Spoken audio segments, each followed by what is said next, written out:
ਮੋਤ ਪਲੀਤੀ ਕੱਪੜ ਹੋਏ, ਦੇ ਸਾਬੂਣ ਲਈਐ ਉਹ ਧੋਏ। ਭਰੀਐ ਮਤ ਪਾਪਾਂ ਕੈ ਸੰਗ, ਉਹ ਧੋਪੈ ਨਾਵੇਂ ਕੈ ਰੰਗ। ਕੱਲ੍ਹ ਦੀ ਰਿਕਾਰਡਿੰਗ ਵਿੱਚ ਆਪ ਜੀ ਸਰਣ ਕਰ ਰਹੇ ਸੀ ਕਿ ਇਹ ਮੈਲ ਅੰਦਰ ਦੀ ਕਿਵੇਂ ਸਾਫ਼ ਹੋਵੇ, ਕਿਵੇਂ ਅੰਦਰੋਂ ਸਵੱਛ ਹੋਵੇ, ਮਨ ਨਿਰਮਲ ਹੋਵੇ, ਖਾਲਸ ਹੋਵੇ।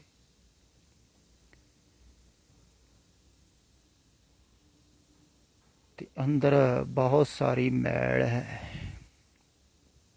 ਉਹਨੂੰ ਹੀ ਪੜਦਾ ਕਿਹਾ ਹੈ ਕਿ ਕੂੜੈ ਟੁੱਟੇ ਪਾਲ, ਕੂੜ ਤਾਂ ਪੜਦਾ। ਸੰਸਾਰ ਝੂਠ ਹੈ ਤੇ ਝੂਠ ਤੁਹਾਡੇ ਅੰਦਰ ਵੜ ਗਿਆ ਹੈ। ਉਹ ਹੀ ਮੈਲ ਹੈ। ਮੈਲ ਵੀ ਝੂਠੀ, ਵਾਸਤਵਿਕ ਨਹੀਂ। ਸੋਚ ਸੋਚ ਕੇ ਤੁਸੀਂ ਅੰਦਰ ਇਸ ਆਕਾਰ ਨੂੰ ਜਮ੍ਹਾਂ ਕਰ ਲਿਆ ਹੈ, ਆਕਾਰ ਦੇ ਵਿਚਾਰਾਂ ਨੂੰ ਜਮ੍ਹਾਂ ਕਰ ਲਿਆ ਹੈ, ਤੋ ਉਹ ਹੀ ਅੰਦਰ ਮੈਲ ਬਣ ਗਈ। ਉਹਦੇ ਨਾਲ ਸਾਰਾ ਅੰਦਰ ਚਿੱਤ ਭਰਿਆ ਹੋਇਆ। ਫਿਰ ਮੈਲ ਕੱਢਣ ਵਾਸਤੇ, ਨਿਰਮਲ ਕਰਨ ਵਾਸਤੇ ਤੇ ਬਹੁਤ ਕਿਹਾ ਜਾਂਦਾ ਹੈ। ਬਹੁਤ ਸਾਰੇ ਕੋਸ਼ਿਸ਼ ਵੀ ਕਰਦੇ ਹਨ ਧਾਰਮਿਕ ਲੋਕ। ਕੋਈ ਸਿਮਰਨ ਕਰਦਾ ਹੈ, ਕੋਈ ਪਾਠ ਕਰਦਾ ਹੈ, ਕੋਈ ਚਿੰਤਨ ਕਰਦਾ ਹੈ, ਕੋਈ ਧਿਆਨ ਕਰਦਾ ਹੈ। ਬਹੁਤ ਲੱਗੇ ਹੋਏ ਹਨ, ਕੋਸ਼ਿਸ਼ ਕਰਦੇ ਹਨ ਵੀ ਨਿਰਮਲ ਹੋ ਜਾਵੇ, ਪਰ ਮੈਲਾ ਹੋ ਰਿਹਾ ਹੈ ਜਿਵੇਂ ਮਨ। ਉਧਰ ਕੋਈ ਧਿਆਨ ਨਹੀਂ ਦੇ ਰਿਹਾ ਹੈ। ਜਿੰਨਾ ਚਿਰ ਤੁਸੀਂ ਉਸ ਪੱਖ ਵੱਲ ਧਿਆਨ ਨਾ ਦਿਓਗੇ ਜਿਹੜੇ ਕਾਰਨ ਕਰਕੇ ਮੈਲਾ ਹੋ ਰਿਹਾ ਹੈ, ਵੀ ਮੈਲ ਜ਼ਿਆਦਾ ਚੜੀ ਜਾਵੇਗੀ, ਲਵੇਗੀ ਘੱਟ। ਹੁਣ ਤੁਸੀਂ ਅਗਰ 1 ਘੰਟਾ ਸਵੇਰੇ ਚਿੰਤਨ ਕਰਦੇ ਹੋ, ਸਿਮਰਨ ਕਰਦੇ ਹੋ, ਸ਼ਾਮ ਨੂੰ ਘੰਟਾ ਕਰਦੇ ਹੋ ਜਾਂ 2-2 ਘੰਟੇ ਕਰਦੇ ਹੋ, ਉਹਦੇ ਵਿੱਚ ਵੀ ਪੂਰਾ ਮਨ ਟਿਕਦਾ ਨਹੀਂ ਤੇ ਮੈਲ ਘੱਟ ਲੈਂਦੀ ਹੈ। ਪਰ ਸੰਸਾਰ ਦੀ ਚਾਹਤ, ਸੰਸਾਰ ਦੀ ਵਾਸ਼ਨਾ, ਕਾਮਨਾ ਇੱਥੇ ਹਰ ਵਕਤ ਹੀ ਅੰਦਰ ਹੈ ਨਾ, ਇਹਦੇ ਨਾਲ ਮੈਲ ਜ਼ਿਆਦਾ ਚੜ ਰਹੀ ਹੈ। ਮੈਲ ਅੰਦਰ ਜ਼ਿਆਦਾ ਇਕੱਠੀ ਹੋ ਰਹੀ ਹੈ ਤੇ ਨਿਕਲਦੀ ਘੱਟ ਹੈ।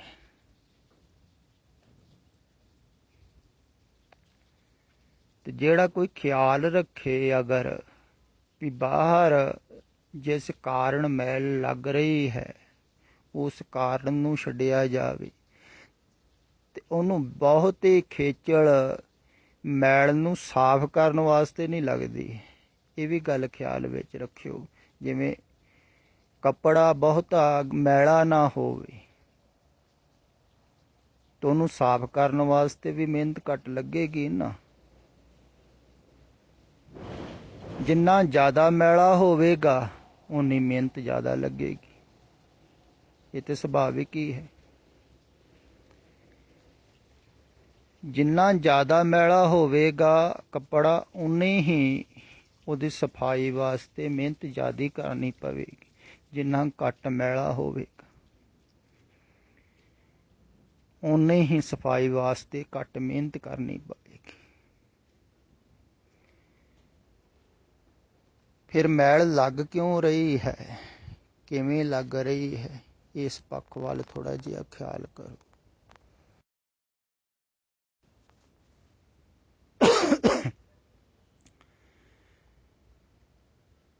ਜਿਵੇਂ ਆਹ ਗਰੁੱਪ ਅੰਦਰ ਇੱਕ ਮੈਸੇਜ ਪਾਇਆ ਹੈ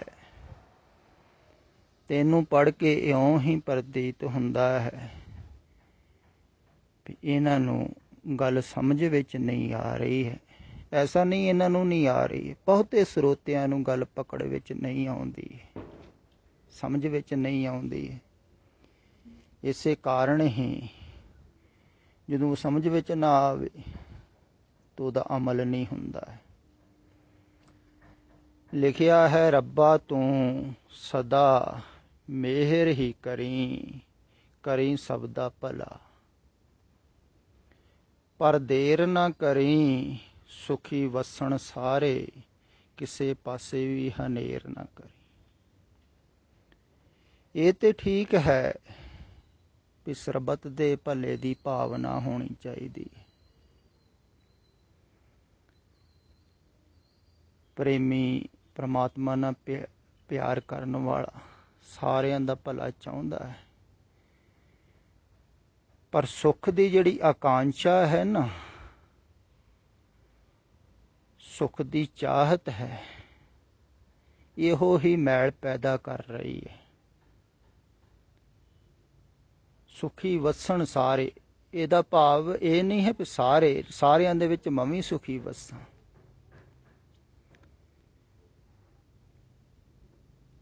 ਤੇ ਹਨੇਰ ਨਾ ਕਰੀ, ਦੇਰ ਨਾ ਕਰੀ। ਕਿਉਂ? ਹਨੇਰਾ ਕਿੱਧਰ ਜਾਵੇਗਾ? ਤੁਹਾਡਾ ਕੀ ਖਿਆਲ ਹੈ? ਦਿਨ ਹੀ ਦਿਨ ਰਵੇ, ਰਾਤ ਨਾ ਹੋਵੇ।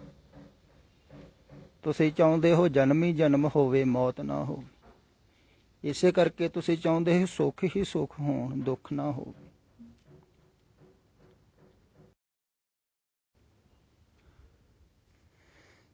ਤੇ ਸੁੱਖ ਦੀ ਵਾਸ਼ਨਾ ਹੀ ਮੈਲ ਨੂੰ ਪੈਦਾ ਕਰਦੀ ਹੈ, ਖਿਆਲ ਵਿੱਚ ਰੱਖੋ। ਸੁੱਖ ਦੀ ਚਾਹਤ, ਤੁਸੀਂ ਸੁੱਖ ਚਾਹੁੰਦੇ ਹੋ ਤੇ ਸੁੱਖ ਦੀ ਚਾਹਤ ਕਰਕੇ ਫਿਰ ਜੋ ਸੁੱਖ ਸੁਵਿਧਾ ਹੈ ਸੰਸਾਰ ਦੀ, ਉਹਨੂੰ ਜਟਾਉਂਦੇ ਹੋ।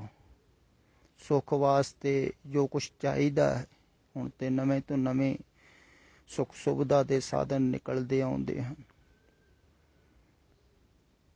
ਤੇ ਆਦਮੀ ਚਾਹੁੰਦਾ ਹੈ ਆ ਵੀ ਸੁੱਖ ਮੇਰੇ ਕੋਲ ਹੋਵੇ, ਰਹਿਸ਼ ਵੀ ਵਧੀਆ ਹੋਵੇ, ਆਉਣ ਜਾਣ ਨੂੰ ਵਧੀਆ ਹੋਵੇ, ਖਾਣ ਨੂੰ ਵਧੀਆ ਹੋਵੇ, ਭੋਗਣ ਨੂੰ ਵਧੀਆ ਹੋਵੇ। ਉਹ ਸਾਰੇ ਸੁੱਖ ਹੀ ਹਨ। ਸਾਰਿਆਂ ਨੂੰ ਜ਼ਿਆਦਾ ਸੁੱਖ ਹੋਣ ਮੇਰੇ ਕੋਲ, ਦੁੱਖ ਨਾ ਆਵੇ। ਦੁੱਖ ਤੋਂ ਡਰਦਾ ਹੈ ਤੇ ਸੁੱਖ ਦੀ ਇੱਛਾ ਕਰਕੇ ਮਨ ਚੱਲਦਾ ਹੈ। ਇਹ ਗੱਲ ਖਿਆਲ ਵਿੱਚ ਤੁਹਾਡੇ ਕਦੇ ਨਹੀਂ ਆਉਂਦੀ। ਜਿਨ੍ਹਾਂ ਨੇ ਜਾਣਿਆ ਸੀ ਨਾ ਵੀ ਸੁੱਖ ਕਰਕੇ ਮਨ ਚੱਲਦਾ ਹੈ, ਸੁੱਖ ਕਰਕੇ ਅਸੀਂ ਫਸਦੇ ਹਾਂ, ਉਹਨਾਂ ਨੇ ਕਿਹਾ ਹੈ, ਸੁਖ ਮੰਗਤ ਦੁਖ ਆਗਲ ਆਵੈ, ਸੋ ਸੁਖ ਹਮਹੁ ਨਾ ਮੰਗਿਆ ਪਾਵੇ। ਜਿਸ ਸੁਖ ਤੇ ਸ਼ਿਵ ਬ੍ਰਹਮ ਡਰਾਨਾ, ਸੋ ਸੁਖ ਹਮਹੁ ਸਾਚ ਕਰ ਜਾਨਾ। ਕਹਿੰਦੇ ਜਿਹੜੇ ਸੁੱਖ ਨੂੰ ਮੰਗਦਿਆਂ ਹੀ ਦੁੱਖ ਅੱਗੇ ਆਉਂਦੇ। ਦਰਅਸਲ ਸੁੱਖ ਦੀ ਮੰਗ ਦੁੱਖ ਪੈਦਾ ਕਰਦੀ ਹੈ। ਤੁਹਾਡੇ ਖਿਆਲ ਵਿੱਚ ਇਹ ਗੱਲ ਨਹੀਂ ਆਵੇਗੀ। ਤੁਸੀਂ ਸੋਚਦੇ ਹੋ ਵੀ ਇਹ ਕਿਵੇਂ ਹੋਵੇਗਾ? ਹੋ ਹੀ ਨਹੀਂ ਸਕਦਾ, ਨਹੀਂ ਹੁੰਦਾ ਹੈ, ਐਸਾ ਹੀ ਹੋਵੇਗਾ। ਜਿਸ ਸੁੱਖ ਤੇ ਸ਼ਿਵ ਬ੍ਰਹਮ ਡਰਾਨਾ, ਕਹਿੰਦੇ ਹੈ ਦੇਵਤੇ ਵੀ ਡਰਦੇ ਹਨ ਜਿਹੜੇ ਸੁੱਖ। ਦੇਵਤੇ ਵੀ ਇਹ ਸੰਸਾਰੀ ਸੁੱਖ ਨੂੰ ਨਹੀਂ ਚਾਹੁੰਦੇ ਹਨ, ਤਦੇ ਤੇ ਮੁਕਤੀ ਦੀ ਆਕਾਂਸ਼ਾ ਕਰਦੇ ਹਨ। ਜਿਹੜਾ ਸੰਸਾਰੀ ਸੁੱਖ ਨੂੰ ਨਹੀਂ ਚਾਹੁੰਦਾ ਹੈ, ਉਹ ਹੀ ਸੰਸਾਰ ਤੋਂ ਮੁਕਤ ਹੋ ਸਕਦਾ। ਜਿਹੜਾ ਸੰਸਾਰਿਕ ਸੁੱਖ ਨੂੰ ਚਾਹੁੰਦਾ ਹੈ, ਉਹ ਮੁਕਤ ਕਿਵੇਂ ਹੋਊਗਾ? ਥੋੜਾ ਜਿਹਾ ਸੋਚੋ ਤੇ ਸਹੀ, ਤੁਸੀਂ ਖਿਆਲ ਕਰੋ। ਅਗਰ ਤੁਸੀਂ ਸੰਸਾਰੀ ਸੁੱਖ ਨੂੰ ਹੀ ਚਾਹ ਰਹੇ ਹੋ, ਫਿਰ ਸੰਸਾਰ ਚੋਂ ਮੁਕਤ ਕਿਵੇਂ ਹੋਊਗੀ? ਹੋ ਹੀ ਨਹੀਂ ਸਕਦੀ। ਸੰਸਾਰੀ ਸੁੱਖ ਹੀ ਤੇ ਤੁਹਾਨੂੰ ਸੰਸਾਰ ਦੇ ਵਿੱਚ ਉਲਝਾਇਆ ਹੋਇਆ ਹੈ। ਚਾਹਤ ਸੰਸਾਰ ਦੇ ਸੁੱਖ ਦੀ। ਕਹਿੰਦੇ ਦੇਵਤੇ ਵੀ ਡਰਦੇ ਹਨ ਉਹ ਸੁੱਖ ਤੋਂ। ਕਹਿੰਦੇ ਇਹ ਸੰਸਾਰਿਕ ਸੁੱਖ ਨਹੀਂ ਚਾਹੀਦਾ ਹੈ ਸਾਨੂੰ। ਸੋ ਸੁਖ ਹਮਹੁ ਸਾਚ ਕਰ ਜਾਨ। ਸੰਸਾਰੀ ਸੁੱਖ ਤੁਸੀਂ ਸੱਚ ਕਰਕੇ ਸਮਝ ਲਿਆ। ਤੁਸੀਂ ਸੋਚਦੇ ਹੋ ਵੀ ਇਹੋ ਹੀ ਸੁੱਖ ਹੈ, ਵੀ ਸੁੰਦਰ ਰਹਿائش ਮਿਲ ਗਈ, ਸੁੰਦਰ ਖਾਣ ਨੂੰ ਮਿਲ ਰਿਹਾ, ਸੁੰਦਰ ਭੋਗਣ ਨੂੰ ਮਿਲ ਰਿਹਾ, ਸੁੰਦਰ ਸਵਾਰੀਆਂ ਹਨ, ਬਸ ਇਹ ਸੁੱਖ ਹੈ। ਇਹਨੂੰ ਤੁਸੀਂ ਸੱਚ ਸਮਝ ਲਿਆ। ਇਹੋ ਹੀ ਭਰਮ ਹੈ ਨਾ, ਇਹੋ ਹੀ ਭੁਲੇਖਾ। ਜਿਵੇਂ ਪਿੱਛੇ ਜੇ ਕਿਸੇ ਨੇ ਪੰਗਤੀਆਂ ਲਿਖ ਪਾਈਆਂ ਸਨ ਨਾ, ਬੰਦਗੀ ਦਾ ਸੁੱਖ ਮਿਲੇ। ਨਹੀਂ, ਜਿਹਨੂੰ ਹੁਣ ਸੰਸਾਰ ਦੇ ਸੁੱਖ ਦੀ ਚਾਹਤ ਹੈ ਉਹ ਤੇ ਬੰਦਗੀ ਦਾ ਸੁੱਖ ਚਾਹਵੇਗਾ ਹੀ ਨਹੀਂ, ਜਾ ਹੀ ਨਹੀਂ ਸਕਦਾ ਬੰਦਗੀ ਵੱਲ। ਤੇ ਜਿਹਦੇ ਅੰਦਰ ਸੰਸਾਰ ਦੇ ਸੁੱਖ ਦੀ ਆਕਾਂक्षा ਹੈ, ਖਿਆਲ ਵਿੱਚ ਰੱਖੋ, ਇਹ ਵਾਰ-ਵਾਰ ਮੈਂ ਕਹਿਣਾ ਹਾਂ, ਉਹ ਸੰਸਾਰ ਤੋਂ ਮੁਕਤ ਕਦੇ ਨਹੀਂ ਹੋ ਸਕਦਾ। ਫਿਰ ਦੂਸਰੀ ਗੱਲ ਇਹ ਵੀ ਹੈ, ਮੈਂ ਇਹ ਨਹੀਂ ਕਹਿ ਰਿਹਾ ਵੀ ਤੁਸੀਂ ਦੁੱਖ ਮੰਗੋ, ਉਹ ਵੀ ਨਹੀਂ ਠੀਕ ਹੈ। ਸੁੱਖ ਮੰਗਣਾ ਨਹੀਂ ਹੈ, ਸੁੱਖ ਸੁਭਾਵਿਕ ਜੀਵਨ ਦੇ ਵਿੱਚ ਜੋ ਆਉਂਦਾ ਹੈ ਨਾ, ਉਹਨੂੰ ਸਵੀਕਾਰ ਕਰਨਾ ਹੈ। ਸੁੱਖ ਦੀ ਮੰਗ ਤੁਹਾਨੂੰ ਭਵਿੱਖ 'ਚ ਲੈ ਕੇ ਜਾਂਦੀ, ਸੁੱਖ ਦੀ ਮੰਗ ਹੀ ਤੇ ਵਾਸ਼ਨਾ ਪੈਦਾ ਕਰਦੀ। ਹੋਰ ਚੰਗੀ ਇਸਤਰੀ ਪੁਰਸ਼ ਭੋਗਣ ਨੂੰ ਹੋ ਵਧੀਆ, ਸੁੱਖ ਦੀ ਆਕਾਂక్షਾ ਇਹੋ ਹੀ ਤੇ ਫਿਰ ਜਾਂ ਬੰਧਨ ਦੇ ਵਿੱਚ ਪਾ ਰਹੀ, ਸੁੱਖ ਦੀ ਵਾਸ਼ਨਾ ਹੀ ਬੰਧਨ ਦੇ ਵਿੱਚ ਪਾਉਂਦੀ।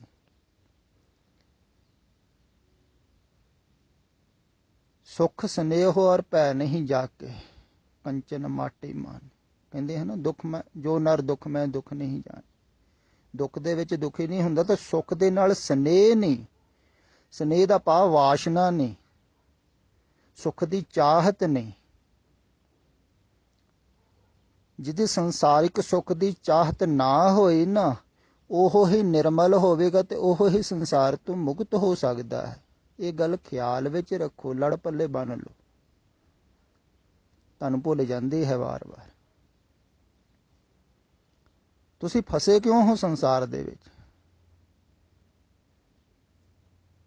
ਘਰ ਦੇ ਵਿੱਚ ਰਹਿ ਰਹੇ ਹੋ, ਪਰਿਵਾਰ ਦੇ ਵਿੱਚ ਰਹਿ ਰਹੇ ਹੋ, ਤੁਸੀਂ ਸੋਚਦੇ ਹੋ ਸੁੱਖ ਹੈ ਇੱਥੇ। ਬੱਚੇ ਬੜੇ ਹੋ ਜਾਣਗੇ, ਇਹਨਾਂ ਦੀ ਸ਼ਾਦੀਆਂ ਕਰਾਂਗੇ, ਨਵਾਂ ਆਉਣਗੀਆਂ, ਹੋਰ ਸੁੱਖ ਮਿਲੇਗਾ। ਕਿੱਥੇ ਹੈ ਸੁੱਖ?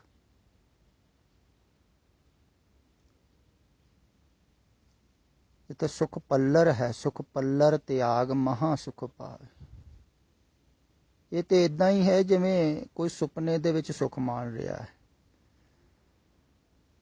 ਤੁਸੀਂ ਰਾਤ ਨੂੰ ਸੁਪਨਾ ਦੇਖਿਆ ਤੇ ਸੁਪਨੇ ਦੇ ਵਿੱਚ ਤੁਸੀਂ ਮਹਿਲ ਬਣਾ ਲਿਆ, ਰਾਣੀਆਂ ਤੁਹਾਡੀਆਂ ਬਹੁਤ ਤੇ ਬਹੁਤ ਭੋਗ ਹਨ, ਪਦਾਰਥ ਹਨ, ਤੇ ਤੁਸੀਂ ਬੜੇ ਮਜ਼ੇ ਦੇ ਵਿੱਚ ਸੁਪਨਾ ਦੇਖ ਰਹੇ ਤੇ ਸੁੱਖ ਭੋਗ ਰਹੇ ਹੋ। ਇੱਦਾਂ ਹੀ ਸੰਸਾਰ ਦਾ ਸੁੱਖ ਹੈ, ਸੁਪਨੇ ਦੀ ਨਿਆਈ। ਇਸ ਕਰਕੇ ਵਾਸਤਵਿਕ ਨਹੀਂ ਹੈ। ਤੁਹਾਨੂੰ ਵਾਸਤਵਿਕ ਲੱਗਦਾ ਹੈ, ਤੁਹਾਨੂੰ ਸੱਚ ਲੱਗਦਾ ਹੈ। ਜਿਨ੍ਹਾਂ ਨੂੰ ਸੱਚ ਲੱਗਦਾ ਹੈ ਸੰਸਾਰ ਦਾ ਸੁੱਖ, ਉਹ ਸੰਸਾਰ ਤੋਂ ਛੁਟਕਾਰਾ ਨਹੀਂ ਪਾ ਸਕਦੇ, ਉਹ ਫਿਰ ਵਾਰ-ਵਾਰ ਹੀ ਸੰਸਾਰ 'ਚ ਆਉਂਦੇ ਆ। ਇਸੇ ਕਰਕੇ ਤੇ ਸੰਸਾਰ 'ਚ ਆ ਰਿਹਾ ਹੈ ਨਾ ਮਨੁੱਖ, ਸੁੱਖ ਦੀ ਵਾਸ਼ਨਾ ਸੰਸਾਰ ਦੇ ਵਿੱਚ ਆਉਂਦੀ। ਸਾਰੀ ਜ਼ਿੰਦਗੀ ਤੇ ਮਿਲਦਾ ਨਹੀਂ ਹੈ ਬਹੁਤਾ, ਅੰਤ ਸਮੇਂ ਫਿਰ ਵਾਸ਼ਨਾ ਰਹਿ ਜਾਂਦੀ। ਜਿਵੇਂ ਕੱਲ ਪਰਸੋਂ ਹੀ ਆਹ ਮੇਰੇ ਕੋਲ ਗੁਰਮੁਖ ਪਿਆਰਾ ਆਇਆ ਹੋਇਆ ਹੈ, ਕਹਿੰਦਾ ਵੀ ਅਗਰ ਆਦਮੀ ਦੀ ਉਮਰ ਲੰਬੀ ਹੋ ਜਾਵੇ ਤਾਂ ਸਾਰੇ ਹੀ ਸੁੱਖ ਸੁਵਿਧਾ ਭੋਗ ਲਵੇ, ਤ੍ਰਿਪਤ ਹੋ ਜਾਵੇ, ਫਿਰ ਸ਼ਾਇਦ ਛੁਟਕਾਰਾ ਹੋ ਜਾਵੇ। ਮੈਂ ਕਿਹਾ ਐਸਾ ਹੁੰਦਾ ਨਹੀਂ ਹੈ। ਉਹਨੂੰ ਮੈਂ ਇੱਕ ਕਹਾਣੀ ਸੁਣਾਈ ਪੁਰਾਣੀ। ਇੱਕ ਯਾਤੀ ਸਮਰਾਟ ਹੋਇਆ ਹੈ, ਉਹਦੇ ਕਹਿੰਦੇ 100 ਸਾਲ ਦੀ ਉਮਰ ਹੋ ਗਈ ਤੇ ਉਹਦੇ ਬਹੁਤ ਸਾਰੇ ਪੁੱਤਰ ਸਨ, ਬਹੁਤ ਸਾਰੀਆਂ ਰਾਣੀਆਂ ਹੁੰਦੀਆਂ ਸਨ ਪੁਰਾਣੇ ਸਮੇਂ 'ਚ ਰਾਜਿਆਂ ਦੀ। ਤੇ ਉਹਨੂੰ ਮੌਤ ਲੈਣ ਵਾਸਤੇ ਆਈ ਵੀ ਤੇਰੀ ਉਮਰ ਹੋ ਗਈ ਹੁਣ ਤੇ ਤੂੰ ਹੁਣ ਚੱਲ। ਉਹ ਕਹਿੰਦਾ ਵੀ ਹੱਥ ਜੋੜ ਕੇ ਖੜਾ ਹੋ ਗਿਆ ਮੌਤ ਤੇ ਅੱਗੇ ਗਿੜਗੜਾਇਆ, ਰੋਇਆ ਵੀ ਮੈਂ ਜੀ ਤੇ ਭੋਗਿਆ ਨਹੀਂ ਸੀ, ਅਜੇ ਤੇ ਬਹੁਤ ਭੋਗਣ ਨੂੰ ਰਹਿ ਗਿਆ, ਬਹੁਤ ਕੁਛ ਕਰਨ ਨੂੰ ਰਹਿ ਗਿਆ, ਬਹੁਤ ਮੈਲ ਬਣਾਉਣ ਨੂੰ ਰਹਿ ਗਈ। ਤੂੰ ਦਇਆ ਕਰ, ਮੇਰੇ ਤੇ ਤਰਸ ਕਰ। ਉਸ ਸਮੇਂ ਹੋ ਸਕਦਾ ਮੌਤ ਮੰਨ ਜਾਂਦੀ ਹੋ। ਕਹਾਣੀ ਉਹ ਕਹਿੰਦੀ ਹੈ ਵੀ ਮੌਤ ਨੇ ਕਿਹਾ ਵੀ ਮੈਨੂੰ ਕਿਸੇ ਨਾ ਕਿਸੇ ਨੂੰ ਤੇ ਲਿਜਾਣਾ ਹੀ ਪਵੇਗਾ ਨਾ, ਤੂੰ ਆਪਣੇ ਪੁੱਤਰਾਂ ਨੂੰ ਪੁੱਛ ਲੈ, ਅਗਰ ਤੇਰਾ ਕੋਈ ਪੁੱਤਰ ਜਾਂਦਾ ਹੋਵੇ, ਇੱਕ ਜਾਣੇ ਨੂੰ ਤੇ ਲਿਜਾਣਾ ਹੀ ਪਵੇਗਾ। ਕਹਿੰਦੇ ਉਹਦੇ ਪੁੱਤਰਾਂ ਨੂੰ ਪੁੱਛਿਆ, ਹੁਣ ਉਹਦੇ ਬੇਟੇ ਵੀ ਕੋਈ 60 ਸਾਲ ਦਾ 70 ਸਾਲ ਦਾ ਹੋ ਗਿਆ ਸੀ। ਹੁਣ ਉਹ ਕਹਿੰਦੇ ਜਦੋਂ ਸਾਡੇ ਪੇ ਦੀ ਵਾਸ਼ਨਾ ਪੂਰੀ ਨਹੀਂ ਹੋਈ ਹੈ, ਇੱਛਾਵਾਂ ਪੂਰੀਆਂ ਸਾਡੀਆਂ ਕਿੱਥੋਂ ਹੋ ਗਈਆਂ, ਅਸੀਂ ਨਹੀਂ ਜਾਣਾ ਚਾਹੁੰਦੇ। ਜੇ ਪੇ ਨਹੀਂ ਜਾਣਾ ਚਾਹੁੰਦਾ ਤਾਂ ਅਸੀਂ ਕਿਉਂ ਜਾਣਾ ਚਾਹੀਏ। ਉਹਨਾਂ ਨੇ ਇਨਕਾਰ ਕਰਤਾ। ਕਹਿੰਦੇ ਸਾਰਿਆਂ ਨੂੰ ਛੋਟਾ ਜਿਹੜਾ ਸੀ ਪੁੱਤਰ ਉਹਦਾ 6-7 ਸਾਲ ਦਾ, ਉਹ ਮੰਨ ਗਏ। ਮੌਤ ਨੇ ਪੁੱਛਿਆ ਵੀ ਤੇਰੇ ਵੱਡੇ ਭਾਈ ਤਿਆਰ ਨਹੀਂ ਹੋਏ, ਤੂੰ ਕਿਉਂ ਤਿਆਰ ਹੋ ਗਿਆ ਮਰਨ ਵਾਸਤੇ। ਕਹਿੰਦਾ ਮੈਂ ਇੱਕ ਗੱਲ ਜਾਣ ਲਈ ਹੈ ਵੀ ਪੇ ਸਾਡਾ 100 ਸਾਲ ਦਾ ਹੋਇਆ, ਉਹਦੀ ਵਾਸ਼ਨਾ ਪੂਰੀ ਨਹੀਂ ਹੋਈ, ਚਾਹਤ ਪੂਰੀ ਨਹੀਂ ਹੋਈ। ਮੇਰੇ ਭਰਾ ਵੀ ਕੋਈ 60 ਸਾਲ ਦਾ ਕੋਈ 70 ਸਾਲ ਦਾ ਹੋ ਗਿਆ, ਉਹਨਾਂ ਦੇ ਨਹੀਂ ਹੋਈ। ਤੇ ਮੈਂ ਸੋਚਦਾ ਮੈਂ ਵੀ ਅਗਰ ਹੋ ਗਿਆ ਉਹਨੇ ਸਾਲ ਦਾ ਤੇ ਮੇਰੀ ਕਿਹੜੀ ਹੋਣੀ। ਤੇ ਮੈਂ ਹੁਣੇ ਹੀ ਤਿਆਰ ਹਾਂ, ਇਹ ਵਾਸ਼ਨਾ ਹੀ ਨਹੀਂ ਕੋਈ ਪੈਦਾ ਹੋਈ, ਇਸ ਕਰਕੇ ਮੈਂ ਨਿਸ਼ਚਿੰਤ। ਕਹਿੰਦੇ ਮੌਤ ਉਹਨੂੰ ਲੈ ਗਈ। 100 ਸਾਲ ਫਿਰ ਲੰਘ ਗਏ, ਫਿਰ ਆਈ ਮੌਤ, ਫਿਰ ਰਾਜੇ ਨੇ ਉੱਦਾਂ ਹੀ ਕਿਹਾ। ਕਹਾਣੀ ਉਹ ਕਹਿੰਦੀ ਹੈ ਵੀ ਮੌਤ 10ਵੀਂ ਵਾਰ ਆਈ ਨਾ, ਉਦੋਂ ਵੀ ਸਮਰਾਟ ਇਹੋ ਹੀ ਕਹਿ ਰਿਹਾ ਸੀ। ਮੌਤ ਨੇ ਕਿਹਾ ਤੂੰ ਸ਼ਰਮ ਕਰ ਕੁਛ, ਹੁਣ ਤੇ ਤੂੰ 1000 ਸਾਲ ਦਾ ਹੋ ਗਿਆ, ਤੂੰ ਸੋਚ ਇਹ ਮਨ ਭਰੂਗਾ ਕਦੇ, ਇਹ ਤ੍ਰਿਪਤ ਹੋ ਸਕਦਾ ਭਾਵੇਂ ਲੱਖ ਸਾਲ ਜੀ ਲਾ ਤੂੰ ਤਾਂ ਵੀ ਨਹੀਂ ਹੋਣਾ। ਮਨ ਤ੍ਰਿਪਤ ਹੁੰਦਾ ਹੀ ਨਹੀਂ ਹੈ ਸੰਸਾਰ 'ਚ, ਕਦੇ ਹੋਇਆ ਹੀ ਨਹੀਂ ਹੈ, ਕਿਸੇ ਦਾ ਨਹੀਂ ਹੋਇਆ। ਆਦਮੀ ਸੋਚਦਾ ਹੈ ਸ਼ਾਇਦ ਮੇਰੇ ਕੋਲ ਸਭ ਕੁਝ ਹੋਵੇ ਤੇ ਮੈਂ ਤ੍ਰਿਪਤ ਹੋ ਜਾਵਾਂ, ਪਰ ਸਿਰਫ ਉਹਦਾ ਖਿਆਲ ਹੈ। ਇਹ ਖਿਆਲ ਬਿਲਕੁਲ ਗਲਤ ਹੈ। ਅਰਬਾਂ ਪਤੀ ਵੀ ਤ੍ਰਿਪਤ ਨਹੀਂ ਹਨ, ਤ੍ਰਿਪਤੀ ਹੁੰਦੀ ਨਹੀਂ ਸੰਸਾਰ 'ਚ। ਹੋ ਜਾਵੇ ਤੇ ਫਿਰ ਪਰਮਾਤਮਾ ਹੀ ਵਿਅਰਥ ਹੋ ਜਾਵੇ ਨਾ, ਤੇ ਤ੍ਰਿਪਤ ਨਹੀਂ ਹੁੰਦਾ ਹੈ ਆਦਮੀ, ਭਾਵੇਂ ਜਿੰਨੀ ਮਰਜ਼ੀ ਉਮਰਾਂ ਵੱਡੀ ਹੋ ਜਾਵੇ, ਜਿੰਨੇ ਵੀ ਭੋਗ ਲਵੇ, ਤ੍ਰਿਪਤੀ ਨਹੀਂ ਹੁੰਦੀ। ਤੇ ਤ੍ਰਿਪਤ ਉਹ ਹੀ ਹੁੰਦਾ ਹੈ ਜਿਹੜਾ ਸੰਤੁਸ਼ਟ ਹੋ ਜਾਂਦਾ ਹੈ, ਜਿਹੜਾ ਸੰਤੋਖ ਦੇ ਵਿੱਚ ਆ ਜਾਂਦਾ ਹੈ। ਸਮ ਸੰਤੋਖ ਨਾ ਔਰ ਸੁਖ, ਜਿਹੜਾ ਕਹਿ ਦਿੰਦਾ ਹੈ ਬਸ ਠੀਕ ਹੈ, ਜੋ ਕੁਛ ਦੇ ਰਿਹਾ ਹੈ ਪਰਮਾਤਮਾ ਠੀਕ ਹੈ, ਸਵੀਕਾਰ ਭਾਵ ਦੇ ਵਿੱਚ ਜੀਂਦਾ ਹੈ ਜਿਹੜਾ, ਉਹ ਸੰਤੁਸ਼ਟ ਹੋ ਜਾਂਦਾ ਹੈ। ਤੇ ਸੰਤੁਸ਼ਟ ਹੋ ਜਾਂਦਾ ਹੈ ਉਹ ਸ਼ਾਂਤ ਹੋਣ ਲੱਗ ਜਾਂਦਾ ਹੈ। ਤੇ ਜਿਹੜਾ ਅਸੰਤੁਸ਼ਟ ਹੈ, ਅਸੰਤੁਸ਼ਟ ਉਹ ਹੈ ਜਿਹੜਾ ਕੁਛ ਚਾਹ ਰਿਹਾ ਹੈ। ਅਸੰਤੁਸ਼ਟ ਦਾ ਅਰਥ ਕੀ ਕਰੋਗੇ, ਜਿਹਦੇ ਅੰਦਰ ਚਾਹਤ ਹੈ। ਚਾਹਤ ਹੈ ਸੁੱਖ ਭੋਗਣ, ਸੁੱਖ ਮਿਲਦੇ ਰਹਿਣ ਮੈਨੂੰ, ਫਿਰ ਜਿੰਨੇ ਮਿਲੇ ਹਨ ਇਹ ਤੋਂ ਵੱਧ ਮਿਲਣ। ਫਿਰ ਦੂਸਰਾ ਡਰ ਇਹ ਹੈ ਵੀ ਦੁੱਖ ਨਾ ਆਵੇ, ਦੁੱਖ ਨਾ ਆਵੇ ਉਹਦੇ ਵਾਸਤੇ ਵੀ ਇੰਤਜ਼ਾਮਾਤ ਵੀ ਕਰਦਾ ਰਹਿੰਦਾ। ਬੁਢੇਪਾ ਨਾ ਆਵੇ, ਬੁਢੇਪਾ ਆਇਆ ਤੇ ਦੁੱਖ ਆਊਗਾ, ਤੇ ਕਈ ਬਹੁਤ ਖਿਆਲ ਰੱਖਦੇ ਹਨ ਸਰੀਰ ਦਾ, ਬੁੱਢੇ ਨਾ ਹੋਈ। ਤੇ ਆਦਮੀ ਇੰਤਜ਼ਾਮ ਕਰਦਾ ਰਹਿੰਦਾ ਹੈ ਦੁੱਖ ਤੋਂ ਬਚਣ ਦੇ, ਤੇ ਸੁੱਖ ਦੇ ਵਿੱਚ ਰਹਿਣ ਦੇ, ਸੁਖੀ ਰਹਿਣ ਦੇ, ਸੁੱਖ ਭੋਗਣ। ਜਿੰਨੇ ਇੰਤਜ਼ਾਮ ਕਰਦਾ ਹੈ ਓਨਾ ਹੀ ਉਹ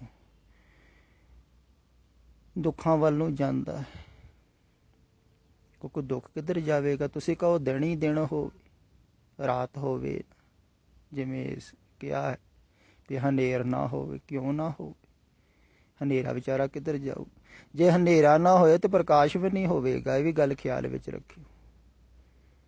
ਫਿਰ ਪ੍ਰਕਾਸ਼ ਨੂੰ ਪ੍ਰਕਾਸ਼ ਥੋੜ੍ਹੀ ਕਹੋਗੇ, ਹਨੇਰਾ ਹੋਵੇ ਹੀ ਨਾ। ਤੇ ਹਨੇਰਾ ਵੀ ਜ਼ਰੂਰੀ ਹੈ। ਇੱਥੇ ਦਵੈਤ ਹੈ ਸੰਸਾਰ ਦੇ ਵਿੱਚ, ਇੱਥੇ ਸੁੱਖ ਵੀ ਹੈ, ਸੁੱਖ ਦੇ ਨਾਲ ਦੁੱਖ ਵੀ ਜ਼ਰੂਰੀ ਹੈ। ਦੁੱਖ ਦੇ ਵਿੱਚ ਕਮ ਸੇ ਕਮ ਪਰਮਾਤਮਾ ਤੇ ਚੇਤੇ ਆਉਂਦਾ। ਬਹੁਤਿਆਂ ਨੂੰ ਦੁੱਖ ਦੇ ਵਿੱਚ ਹੀ ਆਉਂਦਾ ਹੈ ਪਰਮਾਤਮਾ 'ਚ। ਜਦੋਂ ਹਾਰ ਜਾਂਦੇ ਹਨ ਸੰਸਾਰ ਦੇ ਵਿੱਚ, ਸਫਲ ਨਹੀਂ ਹੋ ਪਾਉਂਦੇ ਹਨ, ਦੁਖੀ ਹੋ ਜਾਂਦੇ ਹਨ, ਜਾਂ ਕੋਈ ਰੋਗ ਲੱਗ ਜਾਂਦਾ ਹੈ, ਹੋਰ ਦੁੱਖ ਲੱਗ ਜਾਂਦਾ ਹੈ, ਕੋਈ ਬਿਮਾਰੀ ਲੱਗ ਜਾਂਦੀ, ਉਦੋਂ ਫਿਰ ਆਦਮੀ ਪਰਮਾਤਮਾ ਨੂੰ ਚੇਤੇ ਕਰਦਾ ਹੈ। ਇਸੇ ਕਰਕੇ ਦੁੱਖ ਨੂੰ ਦਾਰੂ ਕਿਹਾ। ਪਰ ਦੁੱਖ ਵੀ ਸੁਭਾਵਿਕ ਆ, ਤੇ ਮੰਗਣਾ ਨਹੀਂ ਕੁਝ ਵੀ। ਖਿਆਲ ਵਿੱਚ ਰੱਖੋ, ਅਗਰ ਸੁੱਖ ਦੀ ਆਕਾਂਸ਼ਾ ਹੈ ਨਾ ਤੇ ਤੁਹਾਡੇ ਅੰਦਰ ਮੈਲ ਜ਼ਿਆਦਾ ਜਮ੍ਹਾਂ ਹੋਵੇਗੀ। ਸੁੱਖ ਦੀ ਆਕਾਂକ୍ଷା ਹੀ ਮੈਲ ਨੂੰ ਪੈਦਾ ਕਰਦੀ, ਸੁੱਖ ਦੀ ਵਾਸ਼ਨਾ। ਐਸਾ ਨਹੀਂ ਹੈ ਸੁੱਖ ਨਹੀਂ ਮਿਲਦਾ ਹੈ ਜਾਂ ਨਹੀਂ ਮਿਲੇਗਾ। ਪ੍ਰਭੂ ਦੇ ਪਿਆਰਿਆਂ ਨੂੰ ਸੁੱਖ ਬਹੁਤ ਮਿਲਦਾ ਹੈ, ਉਹਨਾਂ ਨੂੰ ਵਾਸਤਵਿਕ ਸੁੱਖ ਮਿਲਦਾ ਹੈ। ਤੁਹਾਨੂੰ ਤਾਂ ਕੁਛ ਵੀ ਨਹੀਂ ਮਿਲ ਰਿਹਾ ਹੈ, ਉਹਨਾਂ ਨੂੰ ਸਦੀਵੀ ਸੁੱਖ ਮਿਲਦਾ ਹੈ। ਉਹ ਸ਼ਾਂਤੀ ਦਾ ਸੁੱਖ ਮਿਲਦਾ ਹੈ, ਜਿਹੜੇ ਸੁੱਖ ਦੀ ਗੁਰੂ ਸਾਹਿਬ ਜੀ ਨੇ ਗੱਲ ਕੀਤੀ ਹੈ ਨਾ, ਸੁਖਮਨੀ ਸੁਖ ਅੰਮ੍ਰਿਤ ਪ੍ਰਭ ਨਾਮ, ਭਗਤ ਜਨਾ ਕੈ ਮਨ ਵਿਸ਼ਰਾਮ। ਉਹ ਵਿਸ਼ਰਾਮ ਅਵਸਥਾ ਦੇ ਵਿੱਚ ਉਹ ਸੁੱਖ ਮਿਲਦਾ ਹੈ। ਸੁੱਖਾਂ ਦੀ ਮਣੀ, ਸੁੱਖਾਂ ਦਾ ਖਜ਼ਾਨਾ ਤੁਹਾਡੇ ਅੰਦਰ ਹੈ। ਵਾਸਤਵਿਕ ਸੁੱਖ ਤੁਹਾਡੇ ਅੰਦਰ ਹੈ। ਵਿਅਰਥ ਸੁੱਖ ਸੰਸਾਰ ਦੇ ਵਿੱਚ ਹਨ। ਖਿਆਲ ਵਿੱਚ ਰੱਖੋ। ਹੁਣ ਤੁਹਾਨੂੰ ਨਿਰਣਾ ਕਰਨਾ ਹੈ, ਤੁਹਾਡੀ ਚੁਆਇਸ ਹੋਵੇਗੀ ਵੀ ਤੁਸੀਂ ਕਿਹੜਾ ਸੁੱਖ ਚਾਹੁੰਦੇ ਹੋ। ਸੰਸਾਰਿਕ ਸੁੱਖ ਚਾਹੁੰਦੇ ਹੋ ਤੇ ਫਿਰ ਸੰਸਾਰ ਵਿੱਚ ਮਿਲੇਗਾ, ਉਹਦੇ ਨਾਲ ਜ਼ਿਆਦਾ ਫਸੋਗੇ, ਉਹਦੇ ਨਾਲ ਦੁੱਖ ਵੀ ਆਵੇਗਾ, ਪਰੇਸ਼ਾਨੀਆਂ ਵੀ ਆਉਣਗੀਆਂ। ਉਹ ਇਕੱਲਾ ਨਹੀਂ ਆਉਂਦਾ ਹੈ, ਬਹੁਤ ਕੁਛ ਨਾਲ ਲੈ ਕੇ ਆਉਂਦਾ ਹੈ, ਅਤੇ ਉਹਦੇ ਨਾਲ ਮੈਲ ਵੀ ਇਕੱਠੀ ਹੋਵੇਗੀ ਅਤੇ ਜਨਮਾਂ ਜਨਮਾਂਤਰਾਂ ਦੇ ਧੱਕੇ ਵੀ ਖਾਓਗੇ। ਅਤੇ ਵਾਸਤਵਿਕ ਸੁੱਖ ਹੈ, ਜਿਹੜਾ ਸਦੀਵੀ ਸੁੱਖ ਹੈ, ਜਿਹਨੂੰ ਆਨੰਦ ਕਿਹਾ ਹੈ, ਉਹ ਤੁਹਾਡੇ ਅੰਦਰ ਹੈ। ਉਹਦੇ ਵਾਸਤੇ ਬਾਹਰ ਜਾਣ ਦੀ ਲੋੜ ਕਿਤੇ ਨਹੀਂ, ਉਹਦੇ ਵਾਸਤੇ ਕੁਛ ਵੀ ਕਰਨ ਦੀ ਲੋੜ ਨਹੀਂ, ਕੁਝ ਭੱਜ ਨੱਠ ਕਰਨ ਦੀ ਲੋੜ ਨਹੀਂ, ਕਿਉਂਕਿ ਉਹ ਬਾਹਰ ਨਹੀਂ, ਦੂਰ ਨਹੀਂ। ਦੇਖੋ ਕਮਾਲ ਦੀ ਗੱਲ, ਜਿਹੜਾ ਵਾਸਤਵਿਕ ਸੁੱਖ ਹੈ ਉਹਦੇ ਵਾਸਤੇ ਤੁਹਾਨੂੰ ਬਾਹਰ ਕਿਤੇ ਭਟਕਣ ਦੀ ਲੋੜ ਨਹੀਂ, ਕਿਉਂਕਿ ਤੁਹਾਡੇ ਅੰਦਰ ਹੈ। ਤੁਸੀਂ ਉਹਨੂੰ ਲੈ ਕੇ ਪੈਦਾ ਹੋਏ। ਜਿਵੇਂ ਛੋਟਾ ਬੱਚਾ ਹੈ, ਬੜਾ ਸੁਖੀ, ਝੂਲੇ 'ਚ ਪਿਆ ਹੋਇਆ, ਦੇਖੋ ਕਿੰਨਾ ਖੁਸ਼ ਹੈ। ਉਹਦੇ ਕੋਲ ਕੀ ਹੈ? ਕੁਛ ਵੀ ਨਹੀਂ, ਨਾ ਪ੍ਰੋਪਰਟੀ, ਨਾ ਕਾਰ, ਨਾ ਜਾਇਦਾਦ, ਕੋਈ ਵੀ ਸੇਫਟੀ ਨਹੀਂ। ਆਪਣੇ ਆਪ ਵੀ ਉਹ ਕੁਛ ਨਹੀਂ ਕਰ ਸਕਦਾ, ਨਾ ਬਚ ਸਕਦਾ, ਫਿਰ ਵੀ ਕਿੰਨਾ ਖੁਸ਼ ਹੈ, ਕਿਉਂਕਿ ਉਹਨੂੰ ਅੰਦਰੋਂ ਸੁੱਖ ਮਿਲ ਰਿਹਾ ਹੈ। ਜੇ ਉਹ ਸੁੱਖ ਉਹਨੇ ਗਵਾਇਆ ਨਹੀਂ, ਉਹਦੀ ਸੁਰਤੇ 'ਚ ਜੁੜੀ ਹੋਈ ਹੈ, ਲਿਵ ਜੁੜੀ ਹੋਈ ਹੈ, ਅਤੇ ਅੰਦਰੋਂ ਉਹਨੂੰ ਸੁੱਖ ਮਿਲ ਰਿਹਾ ਹੈ। ਲਿਵ ਕਰਕੇ ਸੁੱਖ ਮਿਲਦਾ ਹੈ। ਫਿਰ ਲਿਵ ਜਦੋਂ ਟੁੱਟਦੀ ਹੈ, ਲਿਵ ਛੁਟਕੀ ਲੱਗ ਗਈ, ਤ੍ਰਿਸ਼ਨਾ ਮਾਇਆ ਅਮਰ ਵਰਤਾ ਹੈ। ਫਿਰ ਬਾਹਰ ਦੀ ਤ੍ਰਿਸ਼ਨਾ ਲੱਗ ਗਈ, ਲਿਵ ਅੰਦਰ ਦੀ ਟੁੱਟ ਗਈ, ਬਾਹਰ ਦੇ ਸੁੱਖ ਦੀ ਕਲਪਨਾ ਦੇ ਵਿੱਚ ਖੋ ਗਿਆ, ਸੰਸਾਰ ਵੱਲ ਦੇਖਿਆ, ਚਾਹਤ ਦੇ ਨਾਲ ਭਰ ਗਿਆ, ਚੱਲ ਪਿਆ ਫਿਰ ਬਾਹਰ ਬਾਹਰ ਬਾਹਰ। ਉਹ ਅੰਦਰਲਾ ਸੁੱਖ ਗਵਾਚ ਗਿਆ, ਅੰਦਰਲਾ ਹੀਰਾ ਗਵਾਚ ਗਿਆ, ਅੰਦਰਲਾ ਖਿਆਲ ਭੁੱਲ ਗਿਆ। ਉਹ ਬਾਹਰਲੇ ਸੁੱਖਾਂ ਵੱਲ ਚੱਲ ਪਿਆ। ਉਹਨੇ ਸੋਚਿਆ ਸੰਸਾਰ ਦੇ ਲੋਕ ਠੀਕ ਹੀ ਕਹਿੰਦੇ, ਬਾਹਰ ਹੀ ਸੁੱਖ ਹੁੰਦੇ ਆ। ਮਾਤਾ ਪਿਤਾ ਵੀ ਇਉਂ ਸਮਝਾਉਂਦੇ ਆ, ਪੜ੍ਹ ਲਿਖ ਜਾਏਗਾ, ਅਫਸਰ ਲੱਗ ਜਾਏਗਾ, ਸੁਖੀ ਹੋ ਜਾਏਗਾ। ਅਫਸਰ ਸਾਰੇ ਸੁਖੀ ਆ, ਪੁੱਛ ਕੇ ਤੇ ਦੇਖੋ। ਬਹੁਤ ਧਨ ਪੈਸਾ ਹੋਵੇਗਾ, ਵਿਦੇਸ਼ ਚਲੇ ਜਾਏਗਾ, ਸੁਖੀ ਹੋ ਜਾਏਗਾ। ਵਿਦੇਸ਼ਾਂ ਦੇ ਵਿੱਚ ਲੋਕ ਸੁਖੀ ਹਨ? ਕਿੱਥੇ ਸੁੱਖ ਹੈ? ਸਿਰਫ ਸੁੱਖ ਦੀ ਕਲਪਨਾ ਹੈ। ਅਗਰ ਕੋਈ ਕਹਿੰਦਾ ਵੀ ਹੈ ਨਾ ਮੈਂ ਬੜਾ ਸੁਖੀ ਹਾਂ, ਬੜੇ ਮਜ਼ੇ 'ਚ, ਕਈ ਕਹਿ ਦਿੰਦੇ ਆ, ਸਭ ਝੂਠ ਹੈ। ਮਜ਼ਾ ਵੈਸੇ ਹੀ ਹੈ ਜਿਵੇਂ ਸੁਪਨੇ ਦਾ ਹੁੰਦਾ ਹੈ, ਕੁਛ ਵੀ ਨਹੀਂ ਹੈ। ਸੰਸਾਰਿਕ ਸੁੱਖ ਤੇ ਬਿਲਕੁਲ ਵਿਅਰਥ ਹੈ, ਇਹਦੇ ਨਾਲ ਫਸਣਾ ਜ਼ਿਆਦਾ ਹੁੰਦਾ ਹੈ। ਸੁੱਖ ਤੇ ਕੁਛ ਵੀ ਨਹੀਂ ਹੈ, ਫਸਣਾ ਜ਼ਿਆਦਾ ਹੋ ਰਿਹਾ ਹੈ। ਤੇ ਸੁੱਖ ਅੰਦਰ ਹੈ ਤੁਹਾਡੇ ਵਾਸਤਵਿਕ, ਉਹ ਤੁਸੀਂ ਲੈ ਕੇ ਹੀ ਪੈਦਾ ਹੋਏ ਹੋ। ਉਹਦੇ ਵਾਸਤੇ ਬਾਹਰ ਨਹੀਂ ਭਟਕਣਾ ਪੈਂਦਾ। ਉਹ ਸੁੱਖ ਨਿਦਾਨ, ਉਹ ਸੁੱਖਾਂ ਦਾ ਖਜ਼ਾਨਾ, ਉਹ ਅੰਮ੍ਰਿਤ ਤੁਹਾਡੇ ਅੰਦਰ ਹੈ। ਉਹਦੇ ਵਾਸਤੇ ਬਾਹਰ ਕਿਤੇ ਜਾਣ ਦੀ ਲੋੜ ਨਹੀਂ। ਪਰ ਇੱਕ ਕੰਮ ਕਰਨਾ ਪਵੇਗਾ, ਵੀ ਬਾਹਰਲਾ ਸੁੱਖ ਛੱਡਣਾ ਪਵੇਗਾ। ਸੁੱਖ ਨਹੀਂ ਛੱਡਣਾ ਪਵੇਗਾ, ਜਿਸ ਢੰਗ ਨਾਲ ਰਹਿ ਰਹੇ ਹੋ ਵੈਸੇ ਹੀ ਰਹਿਣਾ ਪਵੇਗਾ। ਸੁੱਖ ਦੀ ਵਾਸ਼ਨਾ ਛੱਡਣੀ ਪਵੇਗੀ, ਚਾਹਤ ਛੱਡਣੀ ਪਵੇਗੀ, ਮੈਂ ਸੁਖੀ ਰਵਾਂ ਸਦਾ ਹੀ। ਇਹ ਚੀਜ਼ ਫਸਾਉਂਦੀ, ਖਿਆਲ ਵਿੱਚ ਰੱਖੋ, ਮੈਂ ਸਦਾ ਹੀ ਸੁਖੀ ਰਵਾਂ। ਇਹ ਚੀਜ਼ ਸੰਸਾਰ ਦੇ ਵਿੱਚ ਫਸਾਉਂਦੀ, ਸਦਾ ਸੁਖੀ ਰਹਿਣ ਦੀ ਆਕਾਂକ୍ଷା। ਇਹ ਪਰਿਵਾਰ ਦੇ ਨਾਲ ਸੁਖੀ ਹਾਂ ਤੇ ਸਦਾ ਇੱਦਾਂ ਬਣਿਆ ਰਹੇ ਸੁੱਖ, ਘਰ ਦੇ ਵੀ ਸੁਖੀ ਹਾਂ ਤੇ ਇੱਦਾਂ ਬਣਿਆ ਰਹੇ ਸੁੱਖ, ਧਨ ਸੰਪੰਤੀ ਆਉਂਦੀ ਰਹੇ, ਉਹਦੇ ਵਾਸਤੇ ਉਹ ਉਦਮ ਕਰਦਾ ਰਹਿੰਦਾ, ਭੱਜਦਾ ਦੌੜਦਾ ਨੱਠਦਾ, ਸੁੱਖਾਂ ਵਾਸਤੇ ਨੱਠ ਰਹੇ ਨੇ। ਤਾਂ ਉਨੇ ਫਸਦੇ ਜਾਂਦੇ, ਉਨੀ ਮੈਲ ਇਕੱਠੀ ਹੁੰਦੀ। ਸੁੱਖ ਦੀ ਵਾਸ਼ਨਾ ਤੁਹਾਡੇ ਅੰਦਰ ਮੈਲ ਪੈਦਾ ਕਰਦੀ। ਇਹ ਗੱਲ ਖਿਆਲ ਵਿੱਚ ਰੱਖੋ। ਪੈਦਾ ਜ਼ਿਆਦਾ ਤੁਸੀਂ ਮੈਲ ਅੰਦਰ ਕਰ ਰਹੇ, ਅੰਦਰ ਭਰ ਰਹੇ। ਕੱਢਦੇ ਤੇ ਕੋਈ ਵਿਰਲਾ ਹੀ ਕੱਢ ਰਿਹਾ ਹੈ। ਬਹੁਤ ਕੋਈ ਵਿਰਲਾ ਗੁਰਮੁਖ ਪਿਆਰਾ ਹੈ ਜਿਹਦੀ ਥੋੜ੍ਹੀ ਜਿਹੀ ਮੈਲ ਨਿਕਲ ਰਹੀ ਹੈ, ਨਹੀਂ ਤੇ ਜ਼ਿਆਦਿਆਂ ਦੇ ਅੰਦਰ ਤੇ ਭਰ ਰਹੀ ਹੈ। ਸੁਣਨ ਵਾਲੇ ਵੀ ਬਹੁਤੇ ਐਸੇ ਹੀ ਹਨ, ਸਿਰਫ ਇੱਕ ਕੰਨ ਤੋਂ ਸੁਣਦੇ ਹਨ, ਦੂਸਰੇ ਥਾਣੀ ਕੱਢ ਦਿੰਦੇ ਹਨ। ਇਸੇ ਕਰਕੇ ਸਮਝ ਵਿੱਚ ਨਹੀਂ ਆਉਂਦੀ ਹੈ ਗੱਲ ਜੋ ਕਿਹਾ ਜਾ ਰਿਹਾ, ਕਿਉਂਕਿ ਸਮਝ ਵਿੱਚ ਤੇ ਤਾਂ ਹੀ ਆਵੇਗੀ ਨਾ ਜੇ ਅੰਦਰੋਂ ਪਿਆਰ ਹੋਵੇ, ਸ਼ਰਧਾ ਹੋਵੇ, ਪਿਆਸ ਹੋਵੇ, ਵੈਰਾਗ ਹੋਵੇ ਪਰਮਾਤਮਾ, ਫਿਰ ਹੀ ਹੋਵੇਗਾ ਨਾ ਸਮਝ ਵਿੱਚ ਆਵੇਗੀ ਗੱਲ ਵੀ ਇਹ ਗੱਲ ਹੈ ਵੀ ਅਸੀਂ ਸੁੱਖਾਂ ਦੀਆਂ ਵਾਸ਼ਨਾ ਕਰਕੇ ਸੰਸਾਰ ਵਿੱਚ ਫਸਦੇ, ਤੇ ਵਾਸ਼ਨਾ ਸੁੱਖ ਦੀ ਮੁੱਕਦੀ ਨਹੀਂ ਹੈ। ਮਰਦੇ ਦਮ ਤੱਕ ਆਦਮੀ ਸੁੱਖ ਦੀ ਵਾਸ਼ਨਾ ਕਰਦਾ ਰਹਿੰਦਾ। ਉਹ ਵਾਸ਼ਨਾ ਹੀ ਅਗਲੇ ਜਨਮ ਚ ਲੈ ਜਾਂਦੀ। ਵਾਸ਼ਨਾ ਬੱਧਾ ਆਵੇ ਜਾਏ। ਇਹ ਗੱਲ ਖਿਆਲ ਵਿੱਚ ਰੱਖਣ ਯੋਗ ਹੈ। ਕੱਲ ਤੁਸੀਂ ਸੁਣ ਰਹੇ ਸੀ ਨਾ ਵੀ ਅੰਦਰੋਂ ਮੈਲ ਕੱਢਣੀ ਹੈ। ਜਿਵੇਂ ਕੱਪੜਾ ਧੋਈਦਾ ਸਾਫ਼ ਹੁੰਦਾ ਹੈ, ਇੱਦਾਂ ਹੀ ਮਨ ਨੂੰ ਧੋਣਾ ਹੈ। ਪਰ ਕੱਪੜੇ ਨੂੰ ਧੋ ਕੇ ਫਿਰ ਤੁਸੀਂ ਮੈਲਾ ਕਰ ਲਓ, ਉਸੇ ਵੇਲੇ ਧੋ ਘੱਟ ਮੈਲ ਜ਼ਿਆਦਾ ਚੜੀ ਜਾਓ, ਫਿਰ ਧੁਪੂਗਾ ਕਿਵੇਂ? ਵਾਰ ਵਾਲੀ ਕਾਲਾ ਕਰੀ ਜਾਓ। ਮਾੜਾ ਜਿਹਾ ਸਾਬਣ ਲਾ ਕੇ ਧੋ, ਫਿਰ ਮੈਲਾ ਕਰ ਲਓ, ਫਿਰ ਕਾਲਖ ਲਾ ਲਓ, ਫਿਰ ਧੋ, ਫਿਰ ਲਾ ਲਓ। ਤਾਂ ਮੈਲਾ ਜ਼ਿਆਦਾ ਹੋਵੇਗਾ, ਧੁਪੇਗਾ? ਧੁਪੇਗਾ ਹੀ ਨਹੀਂ, ਤੇ ਮੈਲ ਦੀ ਪਰਤ ਚੜ੍ਹਦੀ ਜਾਵੇ। ਇੱਦਾਂ ਹੀ ਤੁਹਾਡੇ ਮਨ ਨਾਲ ਹੋ ਰਿਹਾ। ਮੈਲ ਤੇ ਕਿਤੇ ਰੰਚਕ ਮਾਤਰ, ਕਿਤੇ ਮਨ ਠਹਿਰਦਾ ਹੈ, ਕਿਤੇ ਖਿਆਲ ਕਰਦਾ ਹੈ। ਕਿਸੇ ਨੂੰ ਵੈਰਾਗ ਆਇਆ ਪ੍ਰਮਾਤਮਾ ਦੇ ਪ੍ਰਤੀ, ਉਹ ਜਦੋਂ ਰੋਂਦਾ ਹੈ ਤਾਂ ਰੁਦਨ ਦੇ ਵਿੱਚ ਥੋੜ੍ਹੀ ਬਹੁਤੀ ਸਾਫ਼ ਹੁੰਦੀ ਹੈ, ਉਹਦੇ ਪਿਆਰ ਵਿੱਚ ਸਾਫ਼ ਹੁੰਦੀ ਹੈ। ਜਾਂ ਕਿਸੇ ਦਾ ਧਿਆਨ ਥੋੜ੍ਹਾ ਬਹੁਤਾ ਟਿਕਦਾ ਹੈ ਛਣ ਦੋ ਛਣ, ਤਾਂ ਉਹਦੇ ਵਿੱਚ ਥੋੜ੍ਹੀ ਜਿਹੀ ਮੈਲ ਸਾਫ਼ ਹੁੰਦੀ ਹੈ, ਪਰ ਲੱਗਦੀ ਜ਼ਿਆਦਾ ਹੈ। ਤੇ ਮੈਂ ਦੂਸਰੀ ਗੱਲ ਤੇ ਜ਼ਿਆਦਾ ਜ਼ੋਰ ਦਿੰਦਾ ਵੀ ਅਗਰ ਤੁਸੀਂ ਬਚਾ ਲਓ ਆਪਣੇ ਮਨ ਨੂੰ, ਮੈਲ ਘੱਟ ਲੱਗਣ ਦਿਓ, ਤੇ ਤੁਹਾਡਾ ਮਨ ਬਹੁਤ ਹੀ ਸੁਖਾਲਾ ਸਾਫ਼ ਹੋਵੇਗਾ। ਕੱਪੜਾ ਜਿਵੇਂ ਘੱਟ ਮੈਲਾ ਹੋਵੇ ਤੇ ਮਾੜਾ ਜਿਹਾ ਸਾਬਣ ਲਾਓ, ਧੁੱਪ ਗਈ। ਕਈ ਵਾਰ ਬਿਨਾਂ ਸਾਬਣ ਤੋਂ ਵੀ ਸਾਫ਼ ਹੋ ਜਾਂਦਾ ਹੈ ਜੇ ਬਿਲਕੁਲ ਘੱਟ ਮੈਲਾ ਹੋਵੇ। ਇੱਦਾਂ ਹੀ ਮਨ ਹੈ, ਜਿੰਨਾ ਇਹਨੂੰ ਮੈਲਾ ਘੱਟ ਕਰੋਗੇ ਓਨਾ ਹੀ ਸਹਿਜ ਸਾਫ਼ ਹੋਵੇਗਾ। ਬਹੁਤੀ ਤਪੱਸਿਆ ਕਰਨ ਦੀ ਲੋੜ ਨਹੀਂ ਪਵੇਗੀ, ਬਹੁਤੇ ਧਿਆਨ ਲਾਉਣ ਦੀ ਲੋੜ ਨਹੀਂ ਪਵੇਗੀ। ਅਜੋਕੇ ਸਮੇਂ 'ਚ ਧਿਆਨ ਬਹੁਤਾ ਲੱਗਦਾ ਵੀ ਨਹੀਂ ਹੈ ਲੋਕਾਂ ਦਾ।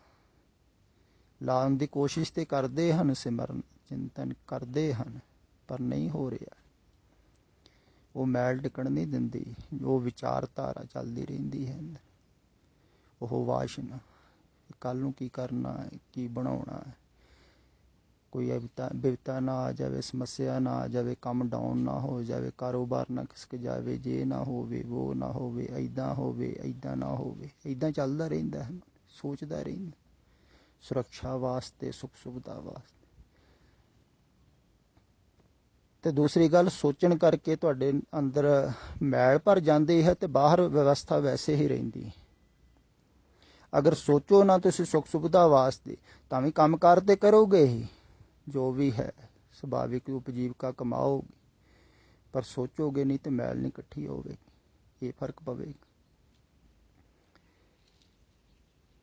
ਬਾਬੇ ਨਾਨਕ ਦਾ ਉਪਦੇਸ਼ ਹੈ ਨਾ, ਹੁਕਮ ਰਜਾਈ ਚੱਲਣਾ, ਨਾਨਕ ਲਿਖਿਆ ਨਾਲ। ਇਹਦਾ ਅਰਥ ਇਹੋ ਹੀ ਹੈ ਵੀ ਉਹਦੀ ਰਜਾ ਦੇ ਵਿੱਚ ਰਾਜੀ ਰਹਿਣਾ ਹੈ, ਵੀ ਉਹ ਸੁੱਖ ਦੇਵੇ ਤਾਂ ਖੁਸ਼, ਦੁੱਖ ਦੇਵੇ ਤਾਂ ਉਹਦੀ ਮੌਤ। ਸੁੱਖ ਦੇ ਤਾਂ ਤੁਝੇ ਧਿਆਈ, ਕਿਹਾ ਹੈ ਨਾ, ਜੋ ਦੁੱਖ ਦੇ ਤਾਂ ਇਤ ਹੀ ਰਾਜਾ, ਦੁੱਖ ਵਿੱਚ ਸੁੱਖ ਮਨਾਏ। ਕਹਿੰਦੇ ਜੋ ਸੁੱਖ ਦੇ ਤਾਂ ਇਤ ਹੀ ਰਾਜਾ, ਦੁੱਖ ਵਿੱਚ ਸੁੱਖ ਮਨਾਏ। ਜੋ ਵੀ ਤੂੰ ਦੇ, ਸੁੱਖ ਦੇ ਤੇ ਤਾਂ ਤੇਰੀ ਮੌਤ, ਦੁੱਖ ਦੇ ਤੇ ਤਾਂ। ਉਹ ਹਰ ਸਥਿਤੀ 'ਚ ਸਵੀਕਾਰ ਭਾਵ ਦੇ ਵਿੱਚ ਜੀਂਦੇ ਹਨ। ਰਜਾ ਦੇ ਵਿੱਚ ਜੀਣ ਦਾ ਭਾਵ ਇਹ ਹੈ, ਉਹ ਚਾਹਤ ਨਹੀਂ ਕਰਦੇ ਹਨ। ਜਿਹੜਾ ਰਜਾ ਦੇ ਵਿੱਚ ਜੀਂਦਾ ਹੈ ਉਹ ਫਿਰ ਵਰਤਮਾਨ 'ਚ ਆ ਜਾਂਦਾ ਹੈ। ਜਿਹੜਾ ਵਰਤਮਾਨ 'ਚ ਆਉਂਦਾ ਹੈ ਉਹ ਸ਼ਾਂਤ ਹੋਣਾ ਸ਼ੁਰੂ ਹੋ ਜਾਂਦਾ ਹੈ, ਉਹਦੇ ਅੰਦਰੋਂ ਮੈਲ ਲੈਣੀ ਸ਼ੁਰੂ ਹੋ ਜਾਂਦੀ ਆਪਣੇ ਆਪ। ਸੋਚਦਾ ਹੀ ਨਹੀਂ ਹੈ, ਨਾ ਭਵਿੱਖ ਬਾਰੇ ਨਾ ਪਿਛਲੇ ਸਮੇਂ ਬਾਰੇ, ਤੇ ਕਿਆ ਸੋਚਣਾ ਹੈ, ਉਹ ਲੰਘ ਹੀ ਗਿਆ। ਤੇ ਆਉਣ ਵਾਲੇ ਨੂੰ ਹੀ ਸੋਚਦਾ ਹੈ। ਉਹਦੀ ਰਜ਼ਾ ਦੇ ਵਿੱਚ ਰਾਜੀ ਰਹਿੰਦਾ, ਸੰਤੁਸ਼ਟ ਰਹਿੰਦਾ ਹੈ। ਜਿਹੜਾ ਸੰਤੁਸ਼ਟ ਹੋ ਗਿਆ ਉਹਦਾ ਮਨ ਸ਼ਾਂਤ ਹੋਣਾ ਸ਼ੁਰੂ ਹੋ ਜਾਂਦਾ। ਜੋ ਪ੍ਰਮਾਤਮਾ ਨੇ ਦਿੱਤਾ, ਬਹੁਤ ਕੁਛ ਦੇਊਗਾ, ਬਹੁਤ ਕੁਛ ਦੇ ਹੀ ਰਿਹਾ। ਉਹਦੇ ਪਾਣੀ ਅੰਦਰ ਪਾਣਾ ਉਹਦਾ ਮਿੱਠਾ ਲੱਗਦਾ ਹੈ।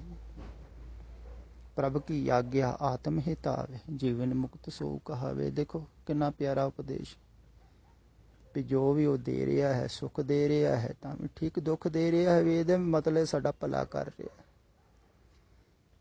ਕਈ ਦੁੱਖ ਦਾ ਕਰਕੇ ਹੀ ਜਾਗਦੇ, ਉਹ ਜਗਾ ਰਿਹਾ ਹੈ। ਉੱਠੋ, ਸੌਂ ਨਾ ਸੰਸਾਰ ਦੇ ਵਿੱਚ। ਸੁਖੀ ਆਦਮੀ ਸੌ ਜਾਂਦਾ ਹੈ, ਵਿਚਾਰਾਂ ਦੇ ਵਿੱਚ ਖੋ ਜਾਂਦਾ ਹੈ, ਸੰਸਾਰ ਦੇ ਵਿੱਚ ਭਟਕ ਜਾਂਦਾ ਹੈ। ਦੁਖੀ ਆਦਮੀ ਥੋੜ੍ਹਾ ਜਿਹਾ ਜਾਗਦਾ ਹੈ, ਦੇਖਦਾ ਹੈ ਵੀ ਸੰਸਾਰ 'ਚ ਦੁੱਖ ਹੀ ਦੁੱਖ ਹਨ। ਉਹ ਤਾਂ ਪ੍ਰਮਾਤਮਾ ਭਲਾ ਹੀ ਕਰਦਾ ਹੈ। ਦੁੱਖ ਦਾਰੂ ਦਵਾ ਬਣ ਜਾਂਦੀ ਹੈ ਕਈਆਂ ਵਾਸਤੇ, ਸਾਰਿਆਂ ਵਾਸਤੇ ਨਹੀਂ, ਕਿਸੇ ਵਾਸਤੇ ਬਣਦੀ। ਤੇ ਸੁੱਖ ਰੋਗ ਬਣ ਰਿਹਾ ਹੈ, ਕਿਉਂਕਿ ਬਿਮਾਰੀ ਅੰਦਰ ਇਕੱਠੀ ਹੋ ਰਹੀ, ਅੰਦਰ ਭਰ ਰਿਹਾ ਹੈ ਵਿਚਾਰਾਂ ਨਾਲ, ਵਾਸ਼ਨਾਵਾਂ, ਕਾਮਨਾਵਾਂ। ਤੇ ਅੰਦਰ ਦੀ ਮੈਲ ਸਾਫ਼ ਕਰਨੀ ਹੈ ਤੇ ਬਹੁਤ ਸੁਖਾਲਾ ਤਰੀਕਾ ਹੈ। ਖਿਆਲ ਵਿੱਚ ਰੱਖੋ, ਮੈਲ ਬਹੁਤੀ ਲੱਗਣ ਨਾ ਦਿਓ। ਇਹੋ ਕਹਿੰਦਾ, ਸੰਸਾਰ ਵੱਲੋਂ ਥੋੜ੍ਹਾ ਜਿਹਾ ਧਿਆਨ ਘੱਟ ਰੱਖੋ। ਬਹੁਤੀ ਵਿਚਾਰਧਾਰਾ ਦੇ ਨਾਲ ਨਾ ਜੁੜੋ। ਸੰਸਾਰ ਜਿੰਨੀ ਜ਼ਰੂਰੀ ਹੈ ਤੁਹਾਡੇ ਜੀਵਨ ਵਾਸਤੇ, ਤੁਹਾਡੀ ਉਪਜੀਵਕਾ ਵਾਸਤੇ, ਓਨਾ ਹੀ ਵਿਚਾਰ ਕਰੋ ਸੰਸਾਰ, ਓਨਾ ਹੀ ਸੋਚੋ, ਓਨੀਆਂ ਹੀ ਗੱਲਾਂ ਕਰੋ। ਬਹੁਤਾ ਬੋਲਣ ਚੱਖਣ ਹੋਏ ਥੋੜ੍ਹਾ ਬੋਲੋ। ਸੰਤਨ ਸਿਉ ਬੋਲੇ ਅਬਕਾਰੀ, ਮੂਰਖ ਸਿਉ ਬੋਲੇ ਚੱਖ ਮਾਰੀ। ਕਈ ਬੋਲਦੇ ਰਹਿੰਦੇ ਹਨ। ਬੋਲੋ ਘੱਟ, ਵਿਚਾਰੋ ਘੱਟ, ਸੁਣੋ ਘੱਟ। ਬਾਹਰ ਧਿਆਨ ਓਨਾ ਹੀ ਕਰੋ ਜਿੰਨਾ ਜ਼ਰੂਰੀ। ਅਗਰ ਤੁਸੀਂ ਇੰਨਾ ਕਰਦੇ ਰਹੇ ਨਾ, ਤੇ ਤੁਹਾਨੂੰ ਬਹੁਤ ਹੀ ਜ਼ਿਆਦਾ ਸਾਧਨਾ ਨਹੀਂ ਕਰਨੀ ਪਵੇਗੀ ਮਨ ਨੂੰ ਸਾਫ਼ ਕਰਨ ਵਾਸਤੇ। ਮਨ ਆਪਣੇ ਆਪ ਹੀ ਨਿਰਮਲ ਹੋਣਾ ਸ਼ੁਰੂ ਹੋ ਜਾਂਦਾ। ਇਹ ਗੱਲ ਬਹੁਤ ਘੱਟ ਦੱਸਦੇ ਹੈ। ਜ਼ਿਆਦਾ ਧਾਰਮਿਕ ਲੋਕ ਨਾਮ ਤੇ ਜ਼ੋਰ ਦਿੰਦੇ ਹਨ। ਨਾਮ ਜਪੋ, ਸਿਮਰਨ ਕਰੋ, ਚਿੰਤਨ ਕਰੋ। ਮੈਂ ਦੂਸਰੀ ਗੱਲ ਤੁਹਾਨੂੰ ਕਹਿਣਾ ਹਾਂ ਵੀ ਸਿਰਫ ਇੱਕ ਪੱਖ ਵੱਲ ਜ਼ੋਰ ਦਿਆਂ ਮਨ ਸਾਫ਼ ਨਹੀਂ ਹੋਵੇਗਾ। ਜਿੰਨਾ ਚਿਰ ਤੁਸੀਂ ਮਨ ਭਰ ਕਿਵੇਂ ਰਿਹਾ ਹੈ ਕਚਰੇ ਨਾਲ, ਕੂੜੇ ਨਾਲ, ਗੰਦਾ ਕਿਵੇਂ ਹੋ ਰਿਹਾ, ਉਹਨੂੰ ਬਚਾਓਗੇ ਤੇ ਸੁਖਾਲਾ ਸਾਫ਼ ਹੋਵੇਗਾ। ਫਿਰ ਦੁਬਾਰਾ ਖਿਆਲ ਕਰ ਲਓ, ਜਿਵੇਂ ਕੱਪੜਾ ਘੱਟ ਗੰਦਾ ਕਰੋਗੇ ਤਾਂ ਸਫਾਈ ਵੀ ਘੱਟ ਕਰਨੀ ਪਵੇਗੀ। ਮੂਤ ਪਲੀਤੀ ਕੱਪੜ ਹੋ, ਜੇ ਥੋੜ੍ਹਾ ਮੂਤ ਪਲੀਤ ਲੱਗਾ ਹੋਇਆ, ਘੱਟ ਮੈਲਾ ਹੈ, ਤੇ ਛੇਤੀ ਸਾਫ਼ ਹੋ ਜਾਏਗਾ ਨਾ। ਇਸੇ ਕਰਕੇ ਜਿਹੜਾ ਬਚਪਨ 'ਚ ਧਿਆਨ ਵਿੱਚ ਲੱਗ ਜਾਂਦਾ ਹੈ, ਉਹਦਾ ਮਨ ਬੜੀ ਛੇਤੀ ਸਾਫ਼ ਹੋ ਜਾਂਦਾ ਹੈ, ਕਿਉਂਕਿ ਥੋੜ੍ਹਾ ਗੰਦਾ ਹੋਇਆ। ਜਵਾਨੀ ਵਿੱਚ ਵੀ ਬਹੁਤੇ ਕਾਮਯਾਬ ਹੋ ਜਾਂਦੇ ਹਨ ਅਗਰ ਧਿਆਨ ਵਿੱਚ ਲੱਗ ਜਾਣ ਪੂਰੀ ਤਰ੍ਹਾਂ। ਲੱਗਣਾ ਔਖਾ ਹੈ, ਕਿਉਂਕਿ ਵਾਸ਼ਨਾਵਾਂ, ਕਾਮਨਾਵਾਂ ਬਹੁਤ ਹੁੰਦੀਆਂ ਹਨ ਸੰਸਾਰ ਦੇ। ਸੰਸਾਰ ਬੜਾ ਖਿੱਚਦਾ ਹੈ, ਮਾਇਆ ਪ੍ਰਬਲ ਹੈ, ਤੇ ਜਵਾਨੀ 'ਚ ਲੱਗਣਾ ਔਖਾ ਹੈ। ਪਰ ਜੇ ਕੋਈ ਲੱਗ ਜਾਵੇ ਤੇ ਉਹ ਨਿਰਮਲ ਬਹੁਤ ਛੇਤੀ ਹੁੰਦਾ ਹੈ। ਤਾਂ ਬੁਢੇਪੇ 'ਚ ਬਹੁਤ ਔਖਾ ਹੋ ਜਾਂਦਾ ਹੈ ਅਗਰ ਉਹ ਜਵਾਨੀ 'ਚ ਨਾ ਕੀਤਾ ਹੋਏ ਉਹਨੇ ਨਿਰਮਲ, ਤਾਂ ਕਿਉਂਕਿ ਬਹੁਤ ਸਾਰਾ ਕਚਰਾ ਇਕੱਠਾ ਹੋ ਜਾਂਦਾ। ਫਿਰ ਵੀ ਕੋਈ ਹਿੰਮਤ ਕਰੇ, ਸਾਹਸ ਕਰੇ, ਬਾਹਰੋਂ ਧਿਆਨ ਨੂੰ ਹਟਾਵੇ ਤੇ ਹੋ ਸਕਦਾ ਹੈ। ਤੇ ਖਿਆਲ ਵਿੱਚ ਰੱਖਣ ਯੋਗ ਹੈ ਵੀ ਜਿੰਨਾ ਤੁਸੀਂ ਘੱਟ ਮੈਲਾ ਕਰੋਗੇ ਨਾ, ਓਨੀ ਸਫਾਈ ਵੀ ਤੁਹਾਨੂੰ ਘੱਟ ਕਰਨੀ ਪਵੇਗੀ। ਛੇਤੀ ਸਵੱਛ ਹੋਵੇਗਾ। ਜਿਹਦਾ ਮਨ ਸਵੱਛ ਹੋ ਗਿਆ, ਨਿਰਮਲ ਹੋ ਗਿਆ, ਖਾਲਸ ਹੋ ਗਿਆ, ਖਾਲਸਾ ਹੋ ਗਿਆ, ਸ਼ੁੱਧ ਹੋ ਗਿਆ, ਤੇ ਜਿਹੜਾ ਸ਼ੁੱਧ ਹੋ ਗਿਆ, ਅੰਦਰੋਂ ਸਾਫ਼ ਹੋ ਗਿਆ, ਉਹਦੇ ਅੰਦਰ ਉਹ ਪ੍ਰਭੂ ਬਿਰਾਜਮਾਨ ਹੋ ਜਾਂਦਾ। ਬਿਰਾਜਮਾਨ ਤੇ ਹੈ ਹੀ, ਪਰ ਉਹ ਕਚਰਾ ਅੱਗੇ ਹੈ ਤੁਹਾਡੇ ਬਹੁਤ ਜ਼ਿਆਦਾ। ਉਹਨੂੰ ਸਾਫ਼ ਕਰੋ, ਆਪਣੇ ਘਰ ਨੂੰ ਸਾਫ਼ ਕਰੋ। ਘਰ ਦੇ ਅੰਦਰ ਪਰਮਾਤਮਾ ਤਾਂ ਹੀ ਬਿਰਾਜਮਾਨ ਹੋਵੇਗਾ, ਸਫਾਈ ਹੋਵੇਗੀ। ਜਿਵੇਂ ਆਪਾਂ ਮਹਿਮਾਨ ਨੂੰ ਘਰ ਦੇ ਅੰਦਰ ਬਿਠਾਉਣਾ ਹੋਵੇ, ਲਿਆਉਣਾ ਹੋਵੇ, ਸਫਾਈ ਕਰਦੇ ਹਨ, ਕਿੰਨੇ ਸਾਫ਼ ਸੁਥਰਾ ਕਰਦੇ। ਇੱਦਾਂ ਹੀ ਤੁਹਾਡਾ ਹਿਰਦਾ ਸਾਫ਼ ਸੁਥਰਾ ਹੋਊ ਤੇ ਪਰਮਾਤਮਾ ਆਣ ਕੇ ਬਿਰਾਜਮਾਨ ਹੋਊਗਾ। ਤੇ ਉਹ ਘਰ ਤੁਹਾਡਾ ਹੈ, ਅੰਦਰ ਹੈ ਤੁਹਾਡਾ ਘਰ। ਉੱਥੇ ਬਿਰਾਜਮਾਨ ਹੋ ਜਾਂਦਾ ਹੈ ਪਰਮਾਤਮਾ। ਉਸੇ ਘਰ ਦੇ ਵਿੱਚ ਤੁਸੀਂ ਰਹਿਣਾ। ਜੇ ਘਰ ਤੂੰ ਰਹਿਣਾ ਬਸਣਾ ਸੋ ਘਰ ਦੇ ਬਸਣਾ। ਤੇ ਖਿਆਲ ਵਿੱਚ ਰੱਖੋ।